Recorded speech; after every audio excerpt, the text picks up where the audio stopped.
Hello and welcome to मध्य मुकाबिल। मैं हूं रबिया खान और मेरे साथ मौजूद है रऊफ क्लासरा। नजर डालते हैं कुछ अहम खबरों पर। मरियम नवाज के बयानात ने नया सियासी पिंडोरा बॉक्स खोल दिया। पीपल्स पार्टी शदीद नाराज। सिंध भर में बार काउंसिल का वजीर आला पंजाब के बयानात के खिलाफ एहतजाज। अदालती कार्रवाई का बॉयकॉट। कमरुज़्ज़मा कायरा की अहम प्रेस कॉन्फ्रेंस। मरियम नवाज के हालिया बयानात ने पंजाब के मुकदमे को कमजोर किया या फिर मजबूत। आने वाले दिनों में सियासी मंजरनामा क्या होगा? मरियम नवाज के सिंध की तरक्की ना होने के ताने, सदाकत कितनी? इस अहम सियासी सूरत हाल पर गुफ्तगू करने के लिए कराची से हमारे साथ मौजूद होंगे सीनियर तज्जियाकार फवाद अहमद। इसके अलावा ब्यूरोक्रेसी ने अपना काम दिखा दिया। साबिक वफाकी वजीर एविएशन के पायलट्स के जाली लाइसेंस के बयान के बाद पीआईए को कितना नुकसान हुआ? कौमी असेंबली और कमेटियों को फराहम किए गए रिकॉर्ड में तजाद सामने आ गया। निजकारी झेली कमेटी की रिपोर्ट में $60 करोड़ का नुकसान बता दिया, जबकि कौमी असेंबली इजलास में पीआईए को होने वाले नुकसान पर रिपोर्ट मुकम्मल ना होने का जवाब देकर जान छुड़ा ली। एक्सक्लूसिव तफसीलात जानेंगे रऊफ क्लासरा की जबानी। और अमेरिका भारत ताल्लुकात खराब होने के बाद भारतीय वजीर आजम नरेंद्र मोदी अब डोनाल्ड ट्रंप से मामलात बेहतर करने के लिए बेताब। गजा मुआहदे पर ट्रंप की हिमायत में ट्वीट तो कर दिया, लेकिन जंग रुकवाने पर शुक्रिया अदा ना कर सके। दूसरी तरफ ट्रंप ने एक बार फिर जंग रुकवाने का बयान दे दिया। फील्ड मार्शल की बार बार तारीफें की। इस पर आज तफसीली बात होगी आज के प्रोग्राम में, लेकिन सबसे पहले हम बात कर लेते हैं कि क्यों आजकल मरियम नवाज जो है वो धुआंधार तकरीरें कर रही हैं और उनका टारगेट जो है वो उनके अपने ही इत्तेहादी पाकिस्तान पीपल्स पार्टी। इस पर बात करने के लिए हमारे साथ कराची से मौजूद हैं सीनियर तज्जियाकार फवाद अहमद। इनसे बात करते हैं। अस्सलाम वालेकुम फवाद साहब, बहुत शुक्रिया ज्वाइन करने के लिए। जी वालेकुम अस्सलाम। जी फवाद साहब, अभी मैं सुन रही थी कमरुज़्ज़मा कायरा साहब को, उन्होंने जो है गालिब का एक शेर बोला, हर बात पे कहते हो तुम कि तू क्या है, तुम ही कहो कि ये अंदाजे गुफ्तगू क्या है। तो क्यों आजकल ये अंदाजे गुफ्तगू हुआ हुआ है मरियम नवाज साहिबा का, और वो भी अपने इत्तेहादी पीपल्स पार्टी के लिए? बहुत शुक्रिया जी। क्लासरा साहब को भी याद होगा, आपको भी याद होगा कि 2008 के इलेक्शन के बाद एमक्यूएम पार्टनर थी पीपल्स पार्टी की, और एमक्यूएम हर कुछ दिन बाद नाराज हो जाया करती थी। रहमान मलिक मरहूम का एक पाँव कराची में था, एक पाँव इस्लामाबाद में था। वो 9-0 जाते थे, वहाँ माजरत करते थे, एमक्यूएम की नाराजगी खत्म करते थे, अल्ताफ पे तकरीर करते थे, और फिर एमक्यूएम दोबारा से शामिल हो जाती थी। तो इस मिसाल से हमें समझ में आता है कि जो भी अक़लियती पार्टी होती है वो इसी तरीके से अपने मुतालबात, अपनी नखरे, अपनी बातें लाडले की तरह मनवाती है। और यहाँ पर हम देखें कि पीपल्स पार्टी भी फिर इसी तरीके से करती है। जहां तक नून लीग का मामला है, नून लीग जाहिर है कि इक़्तिदार के जब अलग से मजे ले रही है, प्रोटोकॉल ले रही है, वजारतें उनके पास हैं, हुकूमत के कारहाय मनसबी उनके पास हैं, तो फिर जाहिर है कि उनकी जिम्मेदारी भी ज्यादा है, और जो आदमी अक़लियत में है फिर उसका इस तरीके से नाराज होना, रोटना भी बनता है। कि जैसा कि हम देखते रहे कि माजी में पीपल्स पार्टी मनाती थी जब एमक्यूएम नाराज हुआ करती थी, आज पीपल्स पार्टी जो है वो नाराज हुई है, और वजह उसकी यही है। उस वक्त भी यही मामला थे, बहुत सारी चीजों के ऊपर पीपल्स एमक्यूएम कहती थी कि हमें कमिटमेंट हमारी पूरी नहीं हुई, हमारे मुतालबात पूरे नहीं हुए, हमारे साथ सख्ती से क्यों बात की, हमें आंखें क्यों दिखाई, जब आप हमारे पास आए तो मुस्कुराए क्यों नहीं। इसी तरह के बहुत सारे बहाने हुआ करते थे एमक्यूएम की पीपल्स पार्टी से अलहदगी के। और आज हम ये देख रहे हैं कि पीपल्स पार्टी भी उसी तरीके से, आज देखें असेंबली के अंदर कोरम पूरा नहीं हुआ। इसका मतलब ये है कि नून लीग मोहताज तो है पीपल्स पार्टी की। अब नून लीग जब इंजॉय कर रही है सारी चीजों को, तो फिर जाहिर है उसको तनकीद भी बर्दाश्त करनी पड़ेगी। फिर मरियम नवाज साहिबा जो है वो किसी जो है वो जिद्दी बच्चे की तरह, या किसी जो है वो लाडले बच्चे की तरह, उनको भी ये समझना चाहिए कि पीपल्स पार्टी उनकी इत्तेहादी है, फेडरल में इत्तेहादी है। गो कि पंजाब में वो एंजॉय कर रहे हैं, पंजाब में वो अकेले हैं, उनको पीपल्स पार्टी की उसका जरूरत नहीं है। लेकिन ये पूरा अरेंजमेंट पीपल्स पार्टी के साथ ही मिलकर हुआ है। और इसमें ये बात भी हमें समझने की होगी कि किसी के साथ, अब जाहिर है कि आज कमरुज़्ज़मा कायरा साहब की गुफ्तगू मैंने भी सुनी, तो 2-4 बातें तो उनकी बिल्कुल जेन्युइन थी। एक उनका ये कहना कि जाहिर है कि हम सियासत तो करेंगे। अब आप देखें कि पीटीआई जो है वो मुख्तलिफ कमेटियों से भी फारिग हो गई है। पीटीआई सियासी तौर पर भी दीवार से लगी हुई है। पीटीआई का एक असेंबली के अंदर भी कोई इस तरह का रोल नहीं है कि वो कमेटियां ही एक बड़ा रोल होती है कि जिसके अंदर रोज बरोज आप हुकूमत के साथ किसी न किसी तरह शमूलियत इख्तियार करते हैं, हुकूमत को थोड़ा सा तंग करते हैं, कहीं पर जो है वो कहीं उसके लिए मुश्किलात पैदा करते हैं। हाँ। अब जाहिर है कि दोनों पार्टियां इक़्तिदार में बिल्कुल पांचों उंगलियां घी में और सर कढ़ाई के अंदर है। तो जब पांचों उंगलियां घी में हो, सर कढ़ाई में हो, तो फिर थोड़ा सा आपस में रूठना तो बनता है। फिर उसके बाद पीपल्स पार्टी का रूठना भी जो है वो समझ में आता है और नून लीग का नखरे दिखाना भी समझ में आता है। हाँ, अब आप यहाँ पर ये देखें कि बिलावल भुट्टो साहब के हवाले से आज एक बड़ा अहम जुमला कहा कमर जमान कहरा साहब ने कि वो जवान है और जवानों का एक अपना स्टाइल होता है। उसके बावजूद बिलावल भुट्टो साहब जो है वो उन्होंने मरियम नवाज हाँ। साहिबा की तारीफ भी की उन्होंने कहा और खून बिलावल गर्म भुट्टो होता है जवानों का। हाँ हाँ जी, ये जुमला आपको शायद याद हो अगर आपने पूरी तकरीर सुनी, उनकी गुफ्तगू सुनी हो जी, जो उन्होंने बिल्कुल लाहौर। बिल्कुल। हाँ तो उन्होंने कहा कि जवानों का खून गर्म होता है। हाँ यही मामला जो है वो मरियम नवाज साहिबा के साथ भी है, लेकिन पोजीशन उनकी मुख्तलिफ इस तरह से कि बिलावल साहब उनके सिर्फ इत्तेहादी हैं और मरियम नवाज साहिबा सीएम भी हैं। ये चूंकि एक दूसरी नस्ल है तो इसकी अपनी ख्वाहिशात हैं, इसके अपने मामलात हैं। इन्होंने वो बराह रास्त वो सारा मामला नहीं देखा कि जिसके बाद मिसाक जमहूरियत के लिए दोनों पार्टियों को बैठना पड़ा था। तो बिल्कुल मिसाक जमहूरियत की रूह से भी जो है वो दोनों शायद उस तरीके से वाकिफ नहीं है। फिर राइट। मरियम नवाज साहिबा का बहरहाल इसमें देखें, अगर मेरिट्स पे आप देखें इस सारी तनकीद के और सारे मामले के, तो मरियम नवाज साहिबा का जो नाराज होना है वो इस बात पर था कि जी किसी ने उनसे पूछ कैसे लिया, किसी ने उनको मशवरा कैसे दे दिया हाँ और मशवरे के बाद उस मशवरे के ऊपर जो है वो दलील ये कैसे बन गई कि उस मशवरे के ऊपर अमल किया जाए। फिर जाहिर पीपल्स पार्टी में इस वक्त देखें बुनियादी तौर पर 4 ऐसे लोग हैं जो पंजाब में मैटर करते हैं। जी एक नदीम अफजल चंद है, वो SIUT मंजूर करवा के बैठे हुए बिलावल भुट्टो साहब से कि वो सरगोदा में SIUT बनाएंगे। जब सरगोदा में वो तरक्याती काम करेंगे, SIUT बनाएंगे, तो फिर उसके नतीजे में थोड़ी सी अनकंफर्टेबल तो नून लीग फील करेगी ना कि वहां पर उनके डोमेन में आके किसी और ने काम शुरू कर दिया। फिर गिलानी ब्रदर्स हैं, वो जाहिर है कि मुल्तान फिर जनूबी पंजाब के हवाले से वो बिलावल भुट्टो साहब को बताते हैं, दिखाते हैं, समझाते हैं कि जी अगर आपने उस पाकिस्तान बनना है तो ये एरिया शायद ज्यादा आसान है, जरखेज है पीपल्स पार्टी के लिए, यहाँ से शायद ज्यादा आसानी से जो है वो आप जीत सके और ये शायद वो एरिया है कि जहां पर नून लीग की इतनी तवज्जो नहीं है और हमारा ग्रिप बनती है। फिर तीसरे इस वक्त गवर्नर पंजाब साहब हैं, वो अटक और पोटवार का पूरा रीजन जो है वो वहां पर सबक जरूर दिखाते हैं कि जी आइए यहाँ पर काम कीजिए, बिलावल भुट्टो साहब से राब्ते में भी हैं। चौथे फिर लोकल जो क्यादत इनकी मौजूद है, चाहे फिर उसमें वो फैसल मीर साहब हो, जाहिर है पीपल्स पार्टी को पता है कि लाहौर से शायद जल्दी उनको कोई रिजल्ट ना मिले, न 127 से भी नहीं मिला था। फिर आपके वो जो अपोजिशन लीडर हैं थे पुराने मुर्तजा साहब, वो भी कहीं ना कहीं जो है वो पीपल्स पार्टी और उसकी क्यादत को दिखाते हैं कि जी यहाँ से रास्ता निकल सकता है। तो ये 3-4 पॉकेट्स हैं पीपल्स पार्टी के जो अनकंफर्टेबल करते हैं नून लीग को, और नून लीग कुछ एक्स्ट्रा ऑर्डिनरी अनकंफर्टेबल होकर दिखाती है कि अच्छा, तो मरियम साहिबा को पता नहीं है कि ऑपोजिशन होती कैसे है, ऑपोजिशन कितना टफ टाइम दे सकती है, ऑपोजिशन क्या बयान देती है, ऑपोजिशन को डील कैसे किया जाता है। तो इसका एक तजुर्बा भी उनके पास नहीं है, तो इसलिए वो अपने ही जो है वो जो वफाक के इत्तेहादी हैं उनके हवाले से जो है वो थोड़ी सी अनकंफर्टेबल जल्दी हो जाती है। ये तमाम मामला है, लेकिन इसको आप ये कहें कि ये कोई बहुत बड़ा इख्तलाफ है, अब करने को कुछ नहीं है, तो ये इख्तलाफ भी बहुत बड़ा है जी। लेकिन ये मरियम साहिबा जब ये बात करती हैं और ताने देती हैं सिंध को या पीपल्स पार्टी को ताने देती हैं और सिंध की बदहाली पे जो है वो उनको तनकीद करती हैं, ताने देती हैं, तो वो उसके साथ साथ अपनी परफॉर्मेंस भी गिनवाती हैं। आपके ख्याल में इस वक्त जिस तरह का इतना बड़ा जाहिर जब क्राइसिस आया तो वो एक अपने साथ बड़ी अपॉर्चुनिटी भी लेकर आता है, जिसको शायद मरियम साहिबा ने ऑप्टिक्स की हद तक तो बहुत जो है ज़बरदस्त तरीके से जो है वो इस्तेमाल किया कि किस तरह से उनकी टीम्स जाके जो है वो काम कर रही हैं। वो तो जब अब बाद में नंबर्स आएंगे तो पता चलेगा कि कहाँ कितना काम हुआ क्या नहीं हुआ। तो आपके ख्याल में जो इस वक्त एक्टिविटी उनकी रही, जिस तरह से वो एक्टिव रही इस पूरे सैलाब के दौरान, उसका एक कॉन्फिडेंस जो है वो नजर आता है जब वो ये बातें करती हैं। तो देखिए ये कॉन्फिडेंस नो कॉन्फिडेंस में तब जाता है कि जब यहाँ कोई अपोजिशन पंजाब में मौजूद होती, जवाब में PTI उतनी ही सख्ती के साथ हुकूमत, ये बुनियादी तौर पर ये हमारी और आपकी बदकिस्मती है कि इस वक्त कोई अपोजिशन मौजूद नहीं है। अगर ये अपोजिशन होती तो शायद उनको पीपल्स पार्टी की तरफ जाने का मौका ही नहीं मिलता। PTI अगर एक्टिव होती और पंजाब के अंदर उन तमाम चीजों की निशानदेही करती कि जो हुकूमत ऐसे जो है वो हो नहीं पा रही है, हुकूमत जिनको कर नहीं पा रही है, और बुनियादी तौर पर अपोजिशन और हुकूमत के दरमियान ये जो एक दूसरे के मामलात को पॉइंट आउट करने का एक रिश्ता है, यही जमहूरियत की रूह भी है और यही आम आदमी के लिए भी बेहतर है। अगर ये तमाम लोग जो है वो हंसी खुशी रहने लगे तो फिर तो जो हुकूमत जो चाहे करती रहे, उसके ऊपर कोई सवाल उठाने वाला ना हो, हम जैसा कोई सवाल उठाए तो वो फिर तनहा हो और तन्हाई का जो है वो उसको फिर नतीजा भी भुगतना पड़े। होता तो आमतौर पर यह है कि एक अपोजिशन होती है, एक हुकूमत होती है।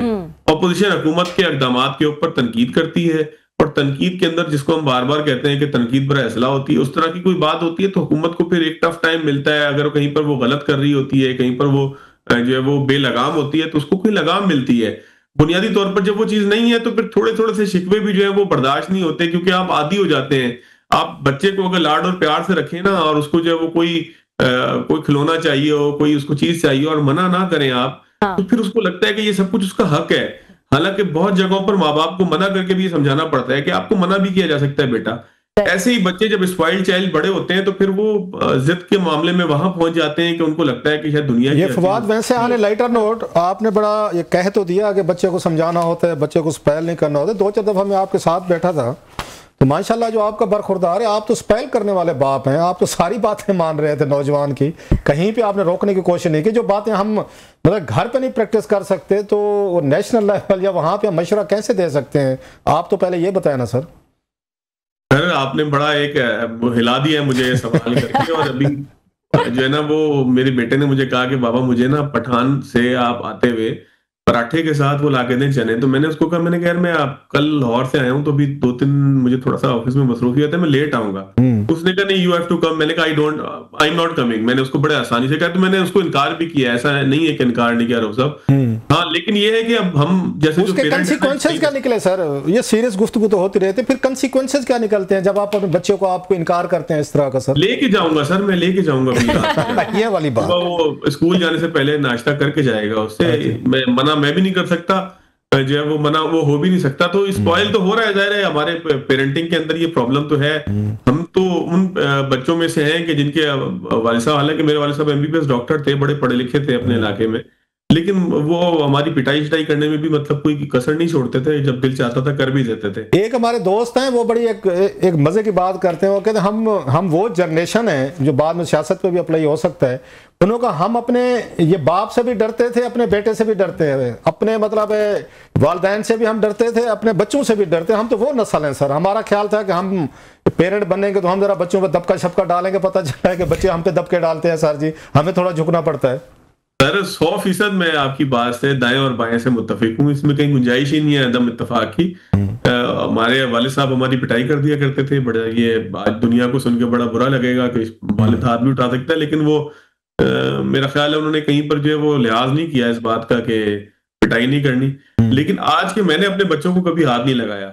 नहीं चला, यू आर गुड फादर। मैंने सुना हुआ है, देखा हुआ आपके साथ कई दफा आपका इंटरेक्शन हो रहा था। नाज़रीन एक ब्रेक ले लेते हैं, ब्रेक के बाद दोबारा हाजिर होंगे। वेलकम बैक नाज़रीन। अच्छा सर, ये मरियम नवाज साहिबा के उस पे आते हैं, तो मरियम साहिबा ने जो लहजा इख्तियार किया है, ये लहजा तो हो सकता है मेरा सवाल जरा सख्त लगे आपको, नहीं मरियम साहिबा को। ये लहजा चलो जनरल ज़िया का लहजा था, समझ में आता है, हाथ तोड़ देंगे, बाजू तोड़ देंगे, लटका देंगे, जुर्रत कैसे की। ये लहजा जो है जनरल अयूब खान का भी समझ में आता है, जनरल ये मुशर्रफ का भी समझ में आता है, जो उन्होंने बलोचों को कहा था कि अब ये 1971 नहीं है, पता नहीं आपको पता नहीं चलेगा किस चीज़ ने हिट किया है। कि चले वो एक डेमोक्रेटिक रजीम नहीं थे। एक वो फैमिली जो 40-50 साल से पावर में है, जिनके वालिद साहब 3 दफ़ा वज़ीर आज़म रहे हैं, वज़ीर आला रहे हैं, चचा वज़ीर आज़म है दूसरी दफ़ा, खुद वज़ीर आला हैं, हमजा शहबाज रहे हैं, पूरी फैमिली वज़ीर आला और वज़ीर आज़म ही रही है। अगर उनमें भी टॉलरेंस लेवल नहीं है कि अगर किसी ने तनकीद कर भी दी है तो दैन व्हाट, वो इग्नोर भी तो कर सकते थे। वेल लेफ्ट के मेरी परफॉर्मेंस पंजाब के लोग जाने और मैं जानूँ, इतना सख्त रिएक्शन देने की क्या ज़रूरत थी कि हाथ तोड़ देंगे, घर छोड़ेंगे, ब्ला ब्ला एंड ब्ला। देखिए राव साहब, मुझे ना इसके ऊपर ये लगता है कि पाकिस्तान मुस्लिम नून जो है उसकी खास तौर पर पंजाब में जो हुकूमत है उसको पार्टी पूछने वाली नहीं है। वो मरियम नवाज साहिबा बिला शिरकत गैर हुक्मरान है। यानी कि पार्टी पूछने से मेरी मुराद ये है कि पार्टी में बड़े बड़े लीडरान है जो इस वक्त वफाकी हुकूमत के अंदर है। ये बुनियादी तौर पर नून लीग की अगर पूरी हुकूमत के स्ट्रक्चर को देखें तो वफाक की हुकूमत अलग है, पंजाब की हुकूमत अलग है। गो के दोनों के ऊपर नाम मुस्लिम नून का है, मियां मोहम्मद नवाज शरीफ का है। ये मुझे लगता है ये क्लास साहब ये नेचुरल एक चीज है कि आप बड़े बाप के अगर बेटे होते हैं तो आपके अंदर अकड़ ही उस तरीके की होती है। आपको ये लगता है कि तमाम चीजें शायद आपके लिए बनी है। और फिर मरियम नवाज साहिबा का इस पहली दफा एमपीए मुंतखब होने के अलावा और एक्सपीरियंस क्या है?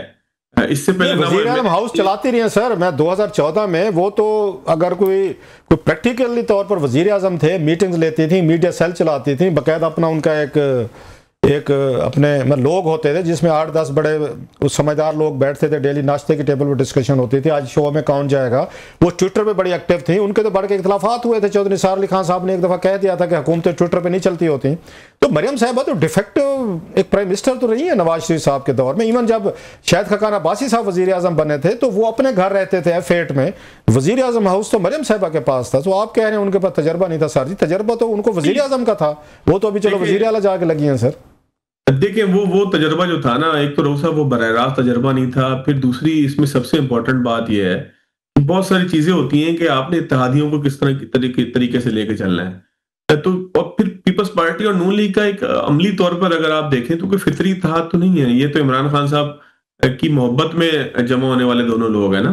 अगर ये इन दोनों को आजाद छोड़ दिया जाए तो ये बिल्कुल वैसे ही लड़ेंगे कि जैसे नून लीग और पीटीआई लड़ती है या पीपल्स पार्टी और पीटीआई लड़ती है। इनका आपस में मिसाके जमहूरियत से पहले क्या मामला था, मतलब उसके ऊपर बार बार तबसरा करना कोई अच्छी बात नहीं है, क्योंकि मोहतरमा बेनजीर भुट्टो यहाँ पे हयात नहीं है, नवाज शरीफ साहब भी अमली तौर पर सियासत में उस तरीके से मौजूद नहीं है। तो इसको माजी के किस्से के तौर पर समझे। बाय मरियम नवाज साहबा का रिएक्शन, जिसको आप कह सकते हैं कि थोड़ा सा ओवर रिएक्ट वो कर गई हैं। फिर एक चीज इसमें मैं रऊसा भाई एक और बात भी समझता हूँ कि जब बाज दफा आप बहुत अच्छे परफॉर्म करने की कोशिश कर रहे हो तो फिर आपको लगता है कि इसकी सब तारीफ करें।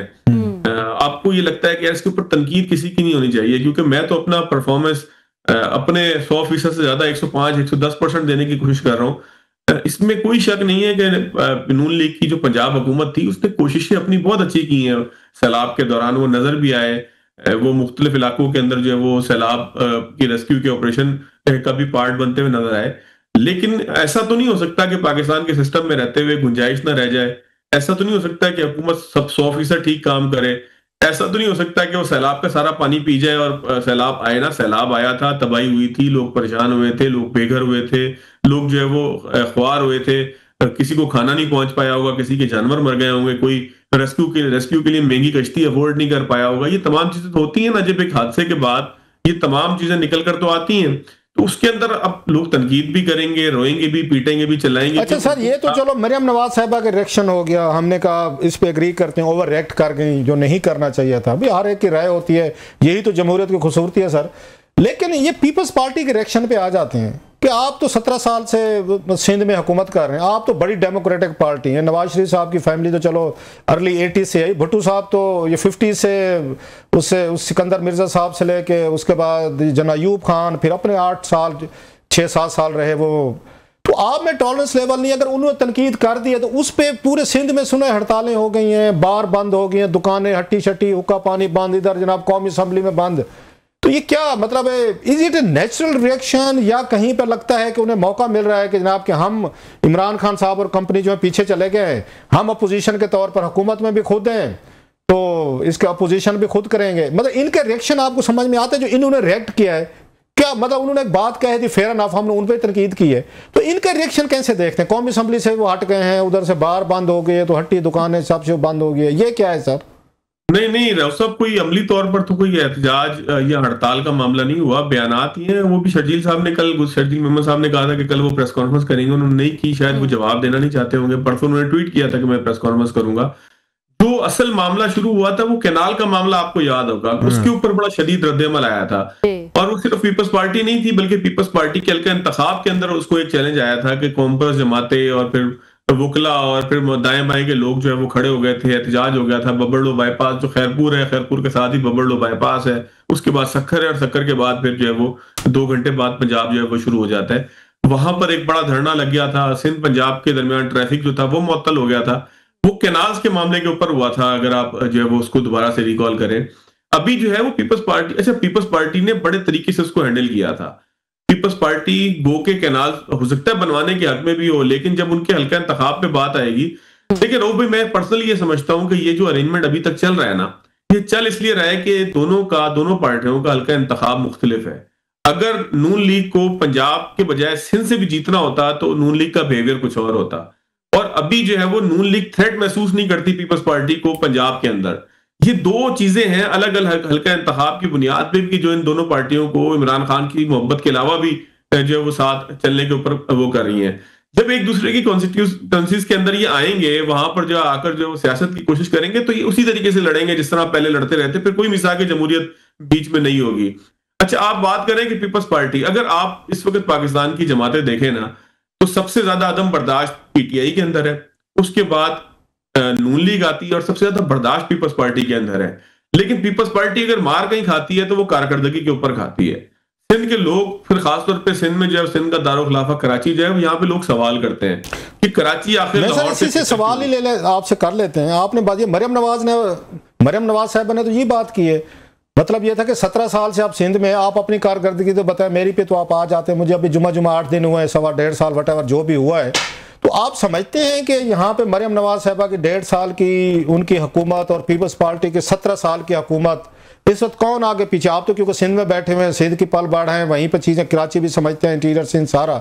आप इसको कैसे देखते हैं कि 17 साल बाद पीपल्स पार्टी का सिंध कहाँ खड़ा है और ये पंजाब और उसकी परफॉर्मेंस या उनकी तरक्की का क्या कंपैरिजन हो सकता है? आप लाहौर भी आते रहते हैं, आप इधर पंजाब भी देखते हैं, उधर वहाँ सिंध में आप खुद बेस्ड हैं, आप इसको कैसे वैल्यूएट करते हैं दोनों सूबों को सर? देखिए, मैं इसमें ना आप ये नहीं कह सकते कि ये कोई 1.5 साल के अंदर पंजाब ने तरक्की की है। पंजाब की तरक्की का भी अमल जो है वो कई सालों के ऊपर मुहित है। उसमें चौधरी परवेज लाई के किरदार को भी आप नहीं भूल सकते। शहबाज शरीफ साहब की दिन रात की शबाना रोज जो वो अक्सर लफ्ज इस्तेमाल करते हैं, उसकी मेहनत को भूल नहीं सकते। उस तमाम को मिलाकर एक तसलसल ये मरियम नवाज साहबा को भी मिला है कि जिसको वो लेगेसी को कैरी कर रही है और अच्छे तरीके से डिलीवर की कोशिश कर रही है। पहले तो इस हिस्से की करेक्शन जरूरी है। फिर दूसरी बात यह कि पीपल्स पार्टी मुस्तकिल 2008 के बाद से इक़्तिदार में है और उसमें बीच में अगर 2002 से 8 के दरमियान जो है वो अरबाब गुलाम रहीम साहब यहाँ पर आए थे और वो एक साहब और थे, मेहर बरादरी में से थे घोटकी की, वो इंतकाल हो गया, गुलाम मोहम्मद मेहर साहब। उन दो का इक़्तिदार का वक्त आया था मुशर्रफ साहब के दौर में 2002 से लेकर 8 तक। उससे पहले भी पीपल्स पार्टी एक तवील अरसे तक हुकूमत करती रही है। एक दफा बीच में कुछ अरसे के लिए गौस अली शाह साहब आए थे जिनका ताल्लुक नून लीग से था। तो ये सारा एक तसलसल है पीपल्स पार्टी के यहाँ पे जो है वो हुकूमत। नहीं सर, 17 साल की बात करते हैं, हम पीछे नहीं जाते। 2008 से ऑनवर्ड अगर देखें, आप कैसे परफॉर्मेंस देखते हैं सर? सर, इसमें तो कोई फिर शक ही नहीं है ना कि आप कराची और लाहौर को उठाकर देखेंगे, हैदराबाद और मुल्तान को उठाकर देखेंगे, या रावलपिंडी को उठाकर देखेंगे, सखर और सखर के मुकाबले में फिर आप सियालकोट देख लेंगे, या फैसलाबाद को आप मिलाकर देख लेंगे। फैसलाबाद भी गो के बड़ा शहर है। इन 3-4 शहरों को ही आप अगर देख लें, अगर आप जो है वो सैंपल के तौर पे अर्बन एरियाज को अलग कर लें, रूरल एरियाज को अलग कर लें, तो पीपल्स पार्टी के पास गिनवाने के लिए है भी 3-4 चीजें। वो कहती है कि हमारा हेल्थ केयर का निजाम बहुत अच्छा है, और हेल्थ केयर के निजाम की जब हम बात करते हैं तो फिर हमें ये भूलना नहीं चाहिए कि अजरा पेचो साहिबा जो है वो हेल्थ केयर की मिनिस्टर है यहाँ पे सिंध के अंदर। इसका मतलब ये है कि वो जरदारी साहब की जो है वो हमशीरा है और उनके पास कुल इख्तियार है, सीएम पूछने वाला नहीं है। वो जो कुछ करेंगी उसके अंदर जो है वो कोई ब्यूरोक्रेसी रुकावट डालने वाली नहीं है, लिहाजा उनकी परफॉर्मेंस किसी और से बेहतर होगी। और पीपल्स पार्टी के पास अगर देखा जाए तो है भी सेहत के फ्लैगशिप प्रोग्राम के जिसके ऊपर वो जो है वो झंडा लेके आते हैं। मसला आता है कि अगर आप कराची की बात करें, उसको लाहौर से कंपेयर करें, आप कराची में अगर रहते हो, मैं रऊफ साहब बाज दफा जो है ना वो आपके ट्वीट देख के मुझे आपके ऊपर भी बड़ी हैरत होती है। आप इस्लामाबाद की जिन चीजों के ऊपर निशानदेही कर रहे होते हैं, किस फुटपाथ के ऊपर कोई बंदा सो रहा है या कहीं पर गटर का ढक्कन नहीं है, अगर आप इतने सेंसिटिव हो चुके हैं तो फिर तो आप कराची में 2 दिन नहीं रह सकते रऊफ साहब। इसलिए तो मैं सर जी 2019 के बाद कराची आया नहीं। बिल्कुल ठीक पकड़ा आपने। मैं 2019 के बाद में कराची 6-7 साल से, आप जैसे बड़े दोस्त कहते रहे, तो मैं कहता नहीं भाई वही मुश्किल है। सर, ठीक है, एक वक्त में 2016 से पहले कराची का मसला अमन अमान का था, बदअमनी का था। अब कराची का मसला बैड गवर्नेंस का है। कराची का मसला यह है कि मेयर साहब कुछ भी कहते थे, हमारे दोस्त है मुर्तजा वहाब साहब, वो कुछ भी कहते रहे, यहाँ पर सड़कें टूटी हुई हैं, यहाँ सेवरेज का सिस्टम नहीं है। आपकी गुफ्तगू सुनने के बाद दोस्त नहीं रहेंगे। मेरा तो ये तजर्बा कहते हैं सियासतदानों के साथ तल्लुक का कि जब तक उनको उनकी मर्जी है, उन्होंने तो मतलब हमारी दोस्ती इसी बुनियाद पे है कि हमारा अपना काम है, उनका अपना काम है, ये उनकी मर्जी है कि उन्होंने इसको आगे चलाना है, छोड़ना है। लेकिन गुफ्तगू मैंने पूरी करनी है। सर देखें, बात ये है कि यहाँ पर सिंपल सी कि कराची के अंदर कोई एक सड़क ऐसी नहीं है कि जहां पर, मैं अब आपको एक और छोटी सी बात बताता हूँ। मेरे पास एक गाड़ी है जो लाहौर में भी वही गाड़ी है और कराची में भी वही गाड़ी है। मतलब मैं एक मखसूस ब्रांड की एक गाड़ी है, लाहौर और कराची में एक ही जो है वो कंपनी की 2 गाड़ी है। लाहौर में उसकी एवरेज आती है, फ्यूल एवरेज आती है 12-13 किलोमीटर, कराची में उसकी एवरेज आती है 6-7 किलोमीटर जो है वो पर लीटर। फर्क क्या है सर? गाड़ियां खराब नहीं है, दोनों नई गाड़ियां हैं, दोनों एक ही साथ एक ही वक्त के अंदर बनी हुई है। फर्क इसमें यह है कि कराची के अंदर उसको चलने के लिए जगह ही नहीं मिलती, वो आराम से आती है, उसकी हालत बुरी हो जाती है, वो कभी घड़े में गिरती है। और मैं डिफेंस का कराची का जो डिफेंस है वो भी वैसे ही है जैसा कराची है पूरा। मैं मतलब डिफेंस से लेकर सदर आने के लिए आपकी जो को होस्ट है वो खुद यहाँ के रहने वाली, उन्हें पता होगा मेरे घर से ऑफिस का कोई 10 किलोमीटर का रास्ता है। ये 10 किलोमीटर के रास्ते का के अंदर जो है वो कोई एक पैच ऐसा नहीं है कि जहां गाड़ी 50-60 किलोमीटर फी घंटा की रफ्तार से चलना शुरू हो जाए। उसने आराम आराम से आना है, कभी गड्ढे में गिरना है, कभी इधर डूबना है, कभी उधर निकलना है। कल रात को बारिश हुई है, उसके बाद आप कराची की हालत देख लें। बारिश अनएक्सपेक्टेड जरूर थी, लेकिन उस बारिश 15-20 मिनट 25 मिनट की तेज बारिश, उसके नतीजा निकला कि 1.5 घंटे शॉन सर्किल से लेके फेज 4 तक आने के अंदर लगा, क्योंकि ट्रैफिक जैम था। उसके बाद मैंने घर आके देखा तो पता लगा कि जी शारा फैसल जाम है, यूनिवर्सिटी रोड जो है वो उसमें कोई रेड लाइन बन रही है जो बन के नहीं दे रही। नाज़रीन, वक्त पर एक ब्रेक का। फवाद अहमद साहब कराची से हमारे साथ मौजूद रहेंगे। See you after short break. Welcome back नाज़रीन। सर, मुझे याद आया एक दफ़ा वहाँ पे वो ताजिर हजरात थे, तो उनकी शायद आर्मी चीफ से या पता नहीं कहाँ से मुलाकात हुई थी, तो उसमें कराची के ताजिरों ने शायद ये कह दिया था कि जनाब के आर्मी चीफ थे या हमारे वहाँ पे प्राइम मिनिस्टर साहब थे, अब मुझे पूरा नहीं याद आ रहा, लेकिन वाकया याद आ जाएगा। उन्होंने जनाब ये चीफ मिनिस्टर जो है ना बदल देते हैं। उस वक्त मरियम नवाज साहब पंजाब की थी कि पंजाब की चीफ मिनिस्टर को आप इधर सिंध भेज दें, तो सिंध वालों को आप उधर भेज दें। उसमें भी बड़ा रिएक्शन आया था पीपल्स पार्टी का कि ये आपने इस तरह क्यों किया है। अतीक मीर साहब होते हैं फर्नीचर मार्केट में, हालांकि वो पीटीआई को सपोर्ट करते हैं, खुल के सपोर्ट करते हैं। अतीक मीर उनका नाम है। और अगले दिन उन्होंने उसी रात को माजरत भी कर ली थी, मेरा ख्याल है सिंध हुकूमत से कोई उनका दोस्त यार पहुंच गया होगा उनके पास। फर्नीचर मार्केट है आराम बाग में, सिंध में कारोबार करना है तो फिर सिंध की हुकूमत से माफी तो मांगनी बनती थी भैया। हाँ जी, उन्होंने फिर वो माफी शाफी रात को मांग ली थी। लेकिन ये अतीक मीर साहब का बयान है, उन्होंने ये कहा था कि जी वो बड़े मजाक में उन्होंने कहा था। और आए हुए भी आपके पास वो नारोवाल से हमारे जो मिनिस्टर हैं एहसन इकबाल साहब आए हुए थे, उनके सामने उन्होंने कह दिया था कि एहसन इकबाल साहब आप मरियम नवाज हमें दे दें और यहाँ से मुराद अली शाह साहब को ले जाएं। तो वो कोई बहुत पुरानी बात नहीं है। हकीकत ये है रऊफ भाई, अगर आप खैर एहसन इकबाल साहब वो नाराज तो हो जाते होते हैं, इतना बड़ी डिजास्टर है, फ्लड है, चीजें हैं, नारोवाल के अलावा उन्होंने मुल्क का कोई हिस्सा नहीं देखा होगा। ना कभी वो खैबर पख्तूनख्वा गए हैं, कभी ना सिंध गए हैं, ना कभी बलूचिस्तान गए हैं, ना हमारे सराइकी इलाकों में गए। उन्हें नुकसान भी वही नजर आता है सारा, कि नारोवाल में सैलाब ने बहुत नुकसान किया है। फिर नाराज भी हो जाए जिन्होंने पूरे मुल्क की प्लानिंग करनी थी, वो कहते इस्लामाबाद मेरे कंट्रोल में नहीं है, ये मोहसिन नकवी साहब के पास है, सीडीए तो मैं देखता ही नहीं मैं। अच्छा, पंजाब में मरियम नवाज साहब शायद उन्हें नहीं आने देती, लेकिन प्लान उन्होंने पूरे मुल्क का करना है सर। आज तक नारोवाल और इस्लामाबाद के अलावा एहसन इकबाल साहब को आपने कहीं देखा हो तो जरूर बताइएगा सर, मुझे तो कहीं नजर नहीं है। राहुल भाई, आपने ट्वीट भी किया था, बड़ा आप सख्ती से डील कर रहे हैं, माफी आप भी नहीं दे रहे हो सर। एक मुल्क के प्लानिंग के मिनिस्टर हैं, मुल्क का प्लान करना, 1000 अरब से ज्यादा उनके डिस्पोजल पे पीएचडीपी है। अगर मुल्क की प्लानिंग का ये हाल है कि उनका वजीर साहब जो है सिर्फ नारोवाल के अलावा कभी किसी और इलाके में गए नहीं है, तो मिट्टी मतलब क्या खाक फिर ये प्लानिंग होनी है सर। हमारे मतलब साउथ में ये तबाही हुई है, आपने देखा है उनको, एहसन इकबाल साहब को, एक फ्लड कमीशन के एक चेयरमैन है, उनको कभी नहीं देखा होगा। 550 अरब रुपया खर्च कर चुके। आप जानते हैं कि पाकिस्तान में फ्लड कमीशन भी है, कोई इसका कोई चेयरमैन भी है, कोई मेंबर भी है, कोई 550 अरब खर्च भी कर गए। प्लानिंग डिवीजन में यहाँ पे मतलब है सैकड़ों लोग बैठे हुए हैं सर। वो कहते हैं पंजाब के अपने प्लानिंग डिवीजन है, सूबों के अपने हैं, और ये यहाँ 24 किलोमीटर इस्लामाबाद की प्लानिंग भी वो कहते हैं मोहसिन नकवी साहब करते हैं। आप कहते हैं हम ट्वीट भी ना करें इस पे बड़े भैया, और क्या करें फिर हम? नहीं सर, आप जरूर ट्वीट करें, आपका वो प्लेटफॉर्म है, आप यहाँ भी बात करें वहां भी बात करें, आपकी बात बिल्कुल दुरुस्त होगी इसमें। बल्कि आपने मुझे ये कहा ना प्लानिंग कमीशन का, पीएचडीपी का, तो एक बड़ी मजेदार चीज और ये भी हुई है जिसमें पीपल्स पार्टी अनकंफर्टेबल भी है। वो ये है कि वफाकी हुकूमत ने बराह रास्त एमक्यूएम को पैसे दिए कि जाके अपने इलाकों में तरक्याती काम कराओ। उसके ऊपर भी जाहिर है, अच्छा वो अब बिल्कुल कॉन्स्टिट्यूएंसी से बराह रास्त मुतसादिम चीज है कि जिसके ऊपर पीपल्स पार्टी अनकंफर्टेबल भी है। बहुत सारी चीजें जमा हो रही होती है रऊफ साहब, जिसके नतीजे में जो है वो कोई अभी भी आप इसको कहें कि कोई लावा फट गया है, कोई जो है वो लड़ पड़े आपस में, ऐसा नहीं हुआ। ये एक छोटी सी फ्रेंडली फाइट है जिसमें जो है वो मरियम नवाज साहब जो है वो थोड़ी सी तीखे बयान दे रही हैं, आगे से जो है वो सिंध हुकूमत भी उसके ऊपर जवाब देना चाह रही है। लेकिन जो बात आपका सवाल इंपॉर्टेंट था, मैंने तारीफ की ना यहाँ पे आपके सामने के बर्दाश्त के मामले में पीपल्स पार्टी नून लीग से बहुत बेहतर है। लेकिन ये भी सुन लीजिए कि कारकर्दगी के मामले में पीपल्स पार्टी या सिंध हुकूमत जो है वो पंजाब के करीब करीब नहीं है। अब मुझे आप निकाल दें यहाँ से, मेरा डोमिसाइल कैंसिल कर दें, पंजाब से सिंध से निकाल के भेज दें, तब भी मैं यही बात कहूंगा कि जिस सिंध के अंदर पीपल्स पार्टी की 16-17 साल की हुकूमत जो है वो खास तौर पर सिंध के दारुल खिलाफा कराची आपके पास ना लाहौर का भी डोमिसाइल है, लिहाजा आप बड़े आराम से आपने कहा है कि मुझे निकाल दें यहाँ से, बिकॉज आपके पास ऑप्शन अल्टरनेट तो है सर। डोमिसाइल लाहौर का भी है, सुना है आपका? नहीं सर, डोमिसाइल एक ही है मेरे पास, वो मैं आपको बिल्कुल क्लियर कह रहा हूँ। मैं किसी और सेंस में कह रहा था। खैर सर, पीपल्स पार्टी ये आप मुझे कह रहे हैं ऑप्शन आपके पास एक और है, लाहौर भागने का।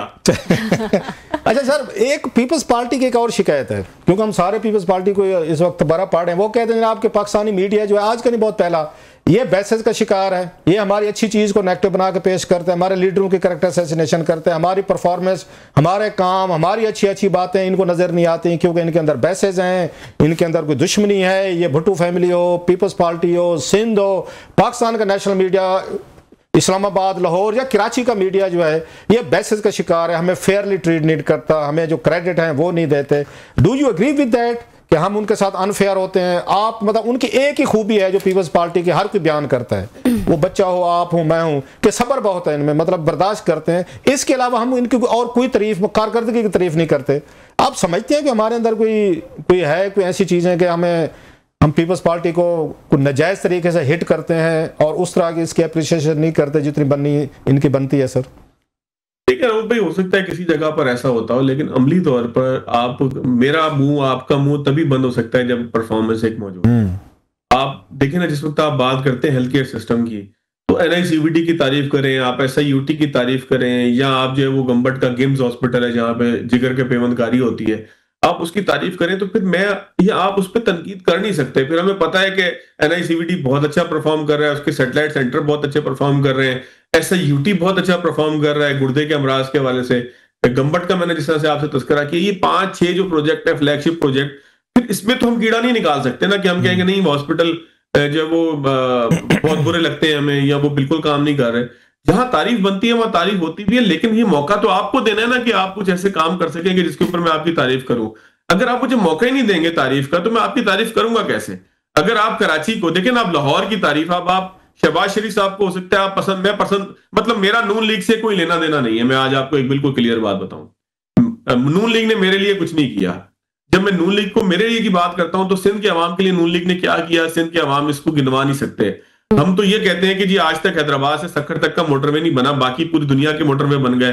पूरे पंजाब में, KPK में, जहां दिल चाहता है वहां मोटरवे बन जाता है। सुना है अभी आपके इलाके लिया के अंदर और मियां वाली और पत्नी किधर किधर भी एक मोटरवे का जो वो प्लान है, पत्नी कहां से कहां मिला देगा। आपके अल्लाह ज़बान मुबारक करे, अभी तक मतलब कोई बना नहीं है, बन गया तो भाई को मिठाई भी खिलाएंगे। सुना है कि उसका भी उनकी ख्वाहिश है कि वो बन जाए, लेकिन नहीं बना तो पूरे पाकिस्तान के मोटरवे बन गए, नहीं बना तो जो इलाका कनेक्ट नहीं हुआ वो हैदराबाद से सक्खर का नहीं हुआ, और हैदराबाद से कराची का जो मोटरवे है वो उसी सड़क के ऊपर डामर डाल के उसको थोड़ा सा अच्छा करके आपने फवाद भाई एक बात बताएं, हर सूबे को वो मान लिया इनको करना चाहिए, पंजाब में अगर हो रहे हैं, अगर खैबर पख्तूनख्वा में भी क्या, सिंध और बलोचिस्तान में इधर भी हो, लेकिन सिंध में 17 साल की मैं बार बार का हुकूमत है और इनको हर साल, अगर मैं गलत नहीं कह रहा, 1-1.5 अरब जो है इनको NFC का भी मिलता है। पिछले 17 साल का NFC मिला के देखें तो कोई हमारे दोस्त ये कह रहे थे कि 30-40 हज़ार अरब उनको मिल चुका है।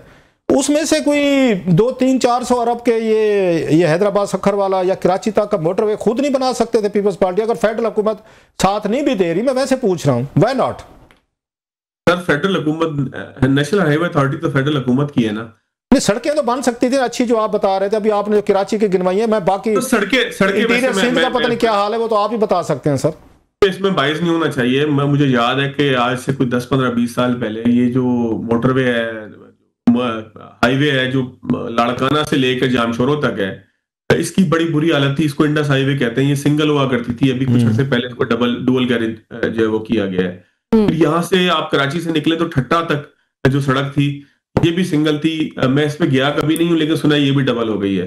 फिर मीरपुर खास से लेकर आगे थर तक एक सड़क जाया करती थी, हैदराबाद से लेकर मीरपुर खास तक। इस सड़क पे मैंने खुद ट्रैवल किया, क्योंकि इस पर ज़राई यूनिवर्सिटी, एग्रीकल्चर यूनिवर्सिटी टंडोजाम है, इस पे मैंने बहुत सफर किया। हमारे दोस्त वहां पढ़ते थे, मुझसे मिलने आते थे जामशोरों से मोटरसाइकिल के ऊपर।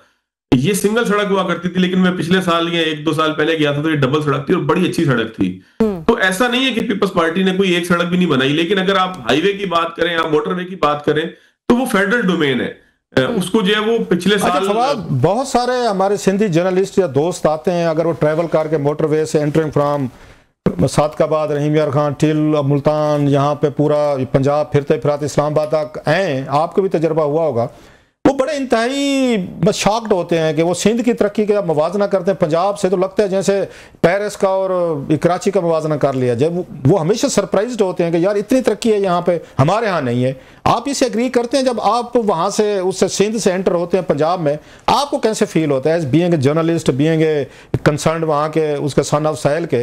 वाकई इतना बड़ा डिफरेंस है। मैं तो बहुत सारे लोगों को मिला हूँ, हैरान होते हैं वहाँ पे कि इतनी सारी तरक्की है, इतना सारा यहाँ पे काम हुआ है। आपको कैसे लगता है? मैंने ना 2024 का जो इलेक्शन था वो सिंध में और पंजाब में दोनों में कवर किया है। नारोवाल, सियालकोट, इस साइड में मतलब मैंने ख्वाजा आसिफ के हल्के में भी गया था, ये एहसन इकबाल साहब जो सैलाब वाले साहब हैं इनके भी हल्के में गया था, इनसे भी बातचीत की थी। इस सारे इलाके को भी मैंने देखा। उसके अलावा पंजाब के और मुख्तलिफ इलाके में बाय रोड आया था सिंध से, और सिंध में मैंने लाड़काना, सखर, ये तमाम इलाके कवर किए हैं। अगर आप एप्पल टू एप्पल कंपैरिजन की बात करें यानी कि दोनों सूबों के छोटे शहरों की, देखिए बड़े शहर का तो मैंने आपको बता दिया कि कराची और लाहौर का कोई कंपैरिजन नहीं है। एक वक्त में कराची का इंफ्रास्ट्रक्चर जो है उसको देखने के लिए लोग आया करते थे पंजाब से। हमारे मरहूम अताउर रहमान साहब थे जो हमारे नई बात अखबार के एडिटर थे, उन्होंने कहा कि 1952 में या 1954 में मैं पहली दफा कराची आया और मैंने पहली दफा पुल कराची के अंदर देखा कि पुल होता क्या है। सड़क के ऊपर से भी कोई चीज जो है वो जा रही होती है, मतलब नीचे से उसके जो है वो, मतलब उन्होंने पुल कभी नहीं देखा था। लाहौर से एक साहब यहाँ पर आए और उन्होंने पुल कभी ना देखा हो। तो यहाँ लोग बत्तियां देखने, इसको रुसुल बिलाद कहा जाता था ना, ये रोशनियों का शहर था, लोग देखने के लिए आया करते थे। तो कराची और लाहौर का अब आप कंपेरिजन करें और आप कहेंगे कराची बेहतर है। कराची अपने इंफ्रास्ट्रक्चर में बड़ा जरूर है लेकिन वो एक टूटे फूटे खंडर ज्यादा इंफ्रास्ट्रक्चर। अच्छा ये बताएं फवाद कि आपको, क्योंकि ये मौजूदा जो पीपल्स पार्टी की इस वक्त क़यादत है या रूल कर रहे हैं 17 साल से, तो यही समझा जाता है कि आसिफ अली जरदारी साहब की टीम है, उन्होंने पिक किया चीफ मिनिस्टर हूँ, तो बिलावल की बड़ी से कम है। आपको लगता है कि बिलावल के हाथ में अगर कभी से आई तो ये टीम बड़ी डिफरेंट होगी, लोग बड़े डिफरेंट होंगे, काम करने वाले बेहतर, ईमानदार, इंटेग्रिटी वाले, Dubai, Hind Sind bank account या वहाँ बेसमेंट से कैश निकलने वाली पार्टियां नहीं होगी? लगता है आपको कुछ इस तरह की उम्मीद कभी नजर को रखें हम थोड़ी सी?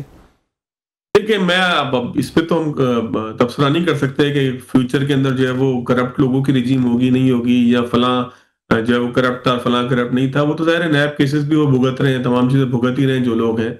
लेकिन अगर आप बिलावल भुट्टो साहब की टीम और उनकी बात करें तो अभी इस वक्त तक मुर्तजा वहाब साहब जो है वो बिलावल भुट्टो की टीम के बराह रास्त कारकुन है।